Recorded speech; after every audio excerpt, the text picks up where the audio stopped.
Tràn mong mênh, một dòng nồng ý bia, một dòng sầu mây kia, một dòng trời sao xưa, một dòng tình thương mến, một dòng con quyến luyến, một dòng nhớ quay về miền đầy nước mơ huyền. Chào mừng Nị đã quay trở lại với series giới thiệu về nhạc cổ điển. Đoạn trích Nị vừa nghe là bài hát Dòng Sông Xanh, một bản nhạc theo điệu Vals rất nổi tiếng với tên gốc là Le Beau Danube Bleu của nhà soạn nhạc Johann Strauss đệ nhị. Bài hát này đã được nhạc sĩ Phạm Duy viết lời Việt và người trình bày không ai khác ngoài danh ca Thái Thanh. Bây giờ Nị đoán ra chủ đề hôm nay là về gì chưa? Mình sẽ nói về vũ điệu Vals. Đây là một trong những thể loại dễ nghe nhất trong nhạc cổ điển đó Nị. Cô tin chắc là ai cũng đã từng nghe bản Dòng Sông Xanh này rồi, từ phim ảnh cho tới đời sống luôn.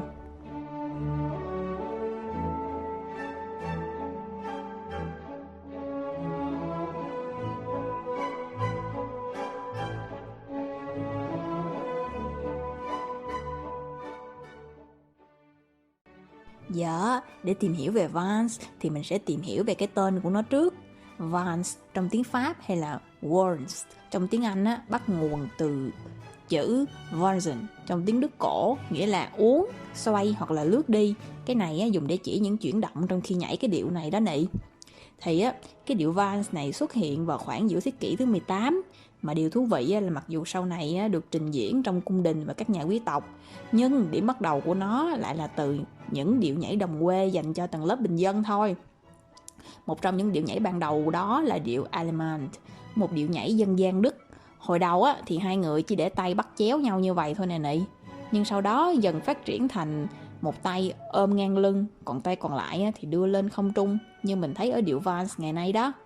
Cũng vì tư thế để tay với khoảng cách cơ thể quá gần này mà trước đây cái điệu Vals đã từng bị lên án rất kịch liệt, vì người ta cho rằng nó làm mất đi vẻ trang nhã, kín đáo của phụ nữ và là nguồn cơn của mọi tội lỗi. Hồi xưa thì vậy thôi, nhưng mà nếu so điệu Vals với những điệu nhảy ngày nay thì Vals cô thấy vẫn còn thanh lịch chán nị ha. Giờ làm sao nghe một bài nhạc mà biết đó là điệu Vals đây? Thường Vals sẽ được viết theo nhịp 3/4. Mỗi hồi nhịp có 3 phách với phách đầu mạnh và 2 phách sau nhẹ. Nhịp nó nghe như này nè Nị. Chát chát chát chát. Thì Nị, bất kể bài Vals nào cũng sẽ có cái phần đệm theo nhịp đó. Ví dụ như bản Vals này nè.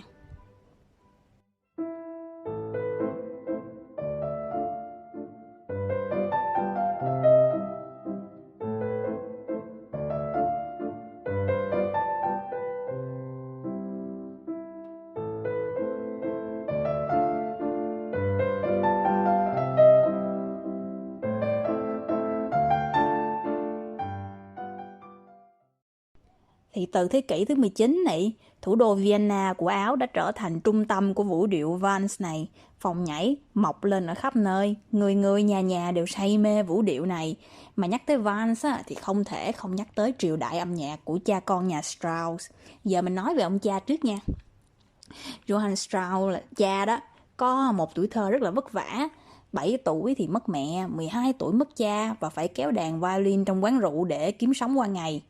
May mắn cho ông là một người thầy đã phát hiện ra tài năng của ông và đưa ông về dạy dỗ. Ông tiến bộ rất nhanh sau đó. Năm 23 tuổi, ông đã có dàn nhạc riêng của mình và năm 28 tuổi đã nổi tiếng khắp châu Âu.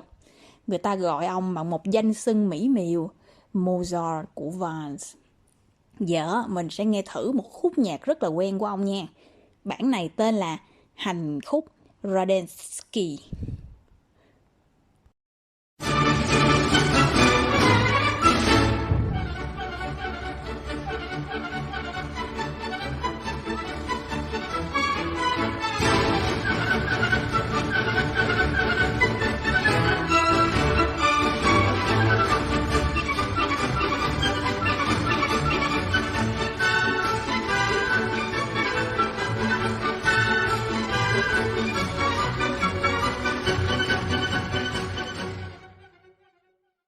Tuy nhiên á, cũng như một số nhạc sĩ cùng thời, ông cũng có rất là nhiều rắc rối với những người phụ nữ vây quanh.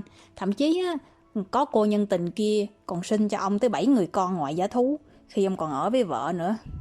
Điều này cũng đã dẫn đến mối bất hòa giữa ông và các con trai, mà sâu sắc nhất có lẽ là với Johann Strauss con. Cậu bé thề sẽ trả thù cha bằng cách rất lạ, đó là nổi tiếng hơn cha. Và đúng là sau này cậu nổi tiếng hơn thật. Thì Johann Strauss con cũng chính là tác giả của cái bản Valse Le Beau Danube lúc đầu mình nghe đó nị. Thì thời gian đầu mới vào nghề thì cậu con này gặp rất là nhiều khó khăn, không phải từ ai khác hết mà là từ chính cha của mình vì cha cậu cấm cậu học nhạc và sau này vẫn cản trở và tìm cách phá đám hầu hết tất cả các buổi biểu diễn của con trai mình. Kỳ ghê hả nị, cái nết không được tí nào luôn á nị. May mà Sa Hoàng, tức là người đứng đầu nước Nga lúc đó đã nhận ra tài năng của cậu và tạo điều kiện cho cậu phát triển tài năng ở Nga. Sau khi trở lại châu Âu, cậu đã vượt qua cha mình cả về danh tiếng sự nghiệp lẫn những mối tình. Với đâu đó khoảng 14 cô nhân tình và số lượng con rơi không thể đếm hết được. Nhiều khi nị biết không, con hơn cha chưa chắc là nhà đã có phúc nha. Mâu thuẫn của hai cha con thật sự chấm dứt khi mà ông Strauss cha qua đời. Thì lúc này cả dàn nhạc của cha gia nhập vào dàn nhạc của người con trai và dàn nhạc của gia đình nhà Strauss lúc đó trở thành dàn nhạc lớn nhất châu Âu.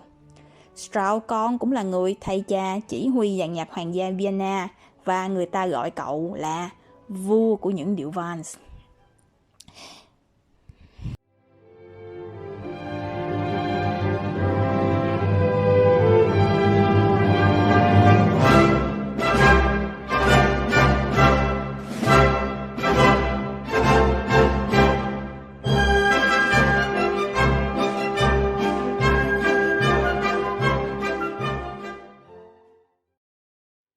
Ngày nay thì nước Áo vẫn xem những tác phẩm của cha con nhà Strauss là di sản quốc gia và vẫn trình diễn đều đặn những tác phẩm của họ mỗi năm vào những dịp lễ lớn.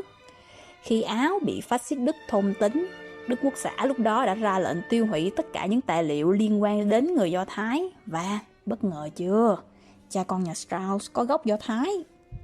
Nhưng vì có lẽ đã trót say mê những điệu Valse nên sau khi xin ý kiến từ Hitler, Nị còn nhớ ông Hitler trong bài Wagner kỳ trước không? Các lãnh đạo của Đức Quốc xã đã thống nhất làm giả giấy tờ xuất thân cho cha con nhà Strauss để xóa cái xuất thân Do Thái đi, rồi giấu nhẹm cái chuyện này đi luôn. Mãi đến sau này người ta mới phát hiện ra cái chuyện thú vị này khi nghiên cứu lại những cái tài liệu cũ của Đức Quốc xã này. Nị thấy không? Âm nhạc không có liên quan đến chính trị, nên đơn giản là mình không thể cấm vận hay bài trừ âm nhạc được. Một chế độ tàn ác như Đức Quốc xã còn phải động lòng trước điệu Valse, thì có ai mà không yêu vũ điệu này cho được. Cô nghĩ vậy đó.